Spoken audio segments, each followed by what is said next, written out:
71 degrees. That is what my thermometer read in the air coming off a $10 box fan on my back porch last Saturday, while the rest of that porch sat at 94, 23 degrees colder, out of a fan I have owned for years, a metal roasting pan from the kitchen, and about $2 worth of something that was already in my pantry. I did not buy a portable air conditioner. I did not wrestle a window unit up the stairs. And I did not just set a bowl of ice in front of the fan because I tested that one too. And I will show you the numbers on why it barely does a thing. The setup I use now took me about 10 minutes to put together. But stay with me all the way to the end because this whole thing lives or dies on one cheap ingredient I stir into the water before it ever goes near the freezer. Skip it and you get maybe 20 minutes of cool air. Use it and you get most of an afternoon. The reason is one specific thing salt does to frozen water, and almost nobody ever explains it. I'm Steve Calloway. I have been growing food in the same Midwest backyard for more than 20 years, and the way I settle any question out there is side-by-side tests and a written record. My wife Karen keeps the harvest log with me, and last July, she also logged the first canning afternoon the kitchen ever stayed bearable. So when I say I tested this, I mean 2 thermometers and a notebook, not a hunch. Now, let me lay out the problem this solves. In July, the places I actually spend my time are the places the air conditioning never reaches. The potting bench in the garage, the back porch where I sort tomatoes, the kitchen on a canning day with 2 pots boiling on the stove and the windows sweating. A window air conditioner for one of those spots runs about $180 at the hardware store, plus the electricity to feed it every month after. A portable unit is closer to $300. And the answer you always hear instead, set a bowl of ice in front of a fan, well, I ran that exact test on the porch with a thermometer sitting right in the airstream. It dropped the air about 4 degrees. It held that for roughly 25 minutes. Then the ice turned into a bowl of lukewarm water, and the porch actually felt stickier than before it started. And I will show you exactly why that happens, because the why is what fixes it. So I went at this the way I go at everything in the garden. 2 fans, 2 rooms, one method against another, and Karen writing down temperatures every 15 minutes. What came out the other side is a $2 setup that turns a plain box fan into something close to a personal air conditioner for a porch, a garage, a shed, or one small room. And the difference between the version that runs for 3 hours and the version that quits in 20 minutes is that one ingredient in the water.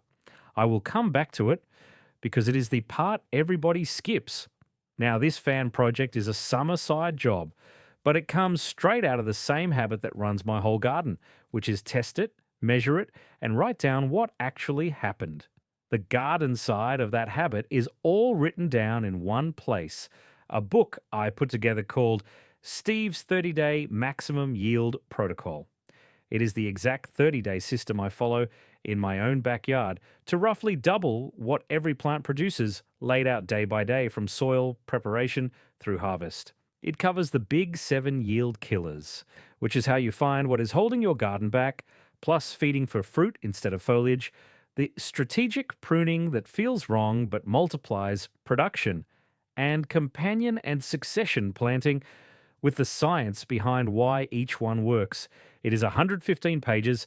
It works in raised beds, in ground plots, and containers. And right now it is $17, marked down from $47.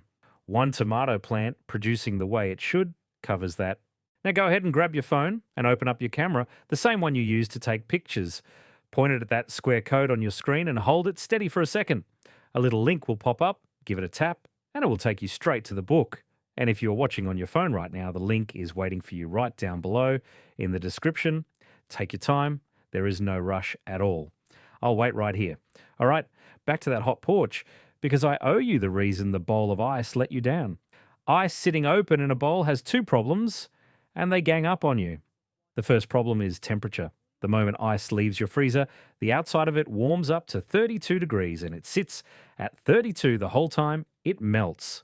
32 sounds cold, but the fan is only skimming air across the top surface of that bowl for a fraction of a second, so the air barely has time to give up any heat.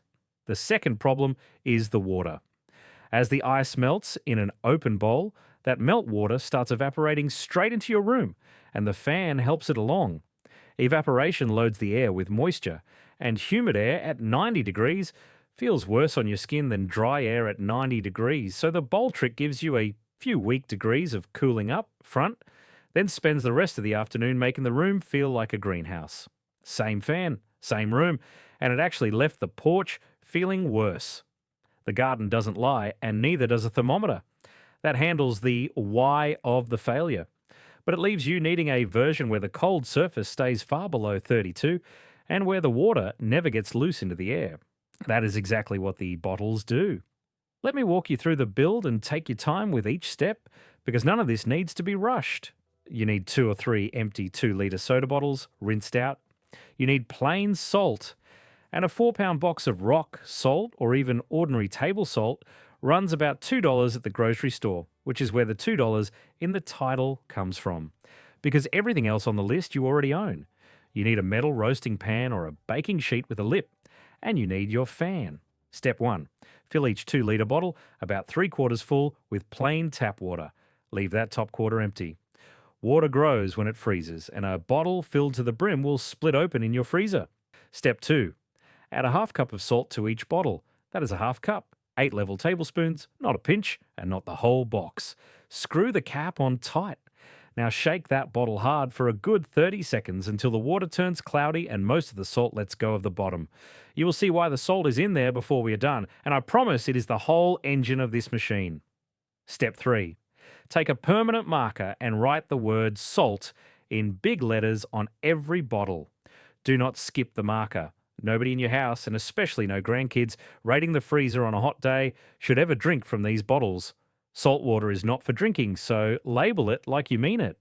Step 4. Stand the bottles upright in your freezer and give them a full night, at least 8 hours. There is no hurry. A half-frozen bottle is a half-strength bottle. So that is the whole preparation. 3/4 water, a half cup of salt, shake it cloudy, label it salt, freeze it overnight. 2 minutes of work per bottle, and those same bottles will run all summer long. Now here is where most folks go wrong, and it is placement. The next morning, set your metal roasting pan on a table or a sturdy chair, right where you want the cool air to start. Lay the frozen bottles down in the pan on their sides, side by side. Set your box fan about 6 inches behind the pan so the fan blows across the length of those bottles, not over the top of them and not off to the side. Tilt the fan just slightly downward so the airstream hugs the bottles on its way past. Every inch of frozen bottle the air touches is an inch where it drops heat, so you want the air scrubbing along that cold plastic, the same way a breeze coming off a frozen pond picks up the chill. The pan matters too, and not just for holding things. As the bottles sweat, condensation runs down the plastic and the pan catches every drop instead of your table or your floor. And this is the part that surprises people, so listen close. Run the fan on low or medium at the most. I know that feels backwards. Everybody cranks a fan to high in July. But in my garage test, the air coming off the bottles on high speed measured only 9 degrees cooler than the room, while the exact same setup on low speed measured 23 degrees cooler. That is 23, more than double. The reason is simple time. Slow air spends longer in contact with the cold bottle surface, so it gives up more of its heat before it reaches you. High speed moves more air, but every bit of it is barely chilled. Low speed moves a gentler stream that is genuinely cold. For one person in a chair or 2 people at a kitchen table, cold and slow beats fast and lukewarm every single time. Close the door of the room if it has one.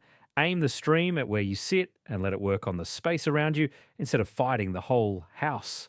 That covers the airflow. But a single set of bottles only carries you so far into the afternoon, and that brings us to the rotation. This is the difference between a trick and a system. Freeze 2 sets of bottles, not one. Set 1 goes in the pan in front of the fan. Set 2 stays in the freezer. When the working set has mostly melted, and with the salt in there that takes close to 3 hours in a 90-degree room, you swap them. Melted set back into the freezer, frozen set into the pan, and you are cold again in under a minute. 2 sets of 2-litre bottles will carry you from lunch to supper on the hottest day of the year, and the running cost is close to nothing because refreezing those bottles overnight costs pennies of electricity, a small fraction of what a window unit pulls in a single hour. The same 6 bottles have been riding in and out of my garage freezer since June, and they will still be going come Labor Day. Hold that thought about the 3 hours, by the way, because the salt is the only reason the number is 3 hours and not 1. And we are getting close to the why. There is one more advantage hiding in this setup that even folks who have tried it usually miss. The bottles are sealed. Remember the bowl of ice loading the room with humidity? These bottles never let a drop of water into the air because the melt happens inside the plastic. Better than that, the outside of a cold bottle actually pulls moisture out of the air. That is what the condensation beating up on the plastic is, water that used to be humidity in your room, now sitting in your drip pan. So while the bowl of ice makes a muggy room muggier, the bottles dry the air near you a touch while they cool it. On a sticky Midwest afternoon, that difference is something you feel on the back of your neck. Now, if you want to take the same $2 idea one step further, there is an upgrade I tested in the garden shed, and it is the foam cooler version. Take a cheap foam cooler, the kind you carry to a cookout. Cut one hole in the lid the size of a small desk fan, and cut one hole in the upper side of the cooler about 4 inches across for the air to exit. Load your frozen salt bottles inside, set a small fan face down over the lid hole blowing inward, and the cooler pushes a focused stream of properly cold air out that side vent. Because the air is trapped in an insulated box with the ice bottles, instead of skimming past them in the open, it comes out colder and the air's bottles last even longer. My shed version measured air at the vent 26 degrees below the room. It is more cutting and more taping than the pan version, so start with the pan and graduate to the cooler if you love the result. Before we get to the salt, let me be straight with you about what this is and is not, because I do not sell miracles in the garden or anywhere else. This setup cools you, and it cools a small closed space. It made my canning kitchen bearable. It makes the porch chair the best seat in the house, and it keeps the potting bench in the garage from being a punishment in July. It will not cool your whole home, and anybody who tells you a fan and some ice will do that has never held a thermometer up to 1. 2 more safety notes while we are at it. Keep the fan cord up and away from the drip pan, and wipe up any condensation that gets past the pan so nobody slips on a wet floor. And keep those salt labels facing out in the freezer. Take your time setting it up right the first day. And after that, it is 30 seconds of work each morning. And now, the part I promised you at the start. Why the salt? Why does a half cup of $2 salt turn 20 minutes of weak cooling into 3 hours of cold air? Plain water freezes and melts at 32 degrees. That number is locked. So a plain ice bottle, the second it comes out of the freezer, its surface climbs to 32 and parks there while it melts. And 32 is the coldest that bottle can offer the air moving past it. Salt changes the lock. Dissolving salt in water drops the freezing point. And with a half cup in a 2-litre bottle, that brine does not freeze until somewhere down around 15 to 20 degrees. Your home freezer sits near 0, so it freezes the brine solid just fine. But here is the payoff. When that salt bottle comes out into your hot porch, it does not melt at 32. It melts down at that 15 to 20 degree mark, which means the surface of that bottle is holding 10 to 15 degrees colder than plain ice the entire time it works.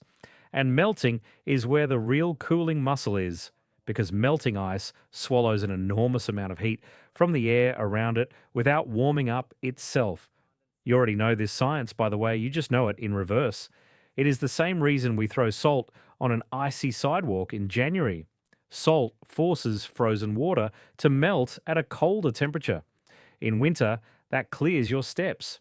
In July, it turns a soda bottle into the coldest thing in the room, and it holds it there. In my side-by-side test, the plain water bottles gave me air 14 degrees below room temperature and faded out in about an hour and a half. The salt bottles gave me 23 degrees below the room and held for close to 3 hours. 23 degrees from a half cup of salt. Same fan, same bottles, same freezer, completely different result. The garden doesn't lie, and the thermometer doesn't either. It rewards the system, not the guesswork. And that is exactly the kind of thing my whole protocol is built on. Tested, cheap, measured against the alternative, and written out day by day so you can just follow along. Steve's 30-day maximum yield protocol is the system I use in my own beds to roughly double what every plant gives me, from the big 7 yield killers through feeding for fruit, pruning, and the planting systems that stack harvests, and it is $17 right now instead of $47. If a half cup of salt can more than double a fan, imagine what 30 days of small tested changes does to a garden. Now go ahead and grab your phone and open up your camera, the same one you use to take pictures. Point it at that square code on your screen and hold it steady for a second. A little link will pop up, give it a tap, and it will take you straight to the book. And if you're watching on your phone right now, the link is waiting for you right down below in the description. Take your time. There is no rush at all. I'll wait right here. So that is the whole system. Salt water bottles frozen overnight, laid in a pan in front of a slow fan, swapped every 3 hours for about $2 total. If you put this together this weekend, come back and tell me the temperature drop you measured off your own fan. I read every single one. Next time, I am going to show you how I keep tomatoes, setting fruit straight through a July heat wave. And it comes down to one thing that happens to tomato pollen above about 90 degrees that most gardeners have never heard of. Get out there and get your hands dirty, and I'll see you in the garden.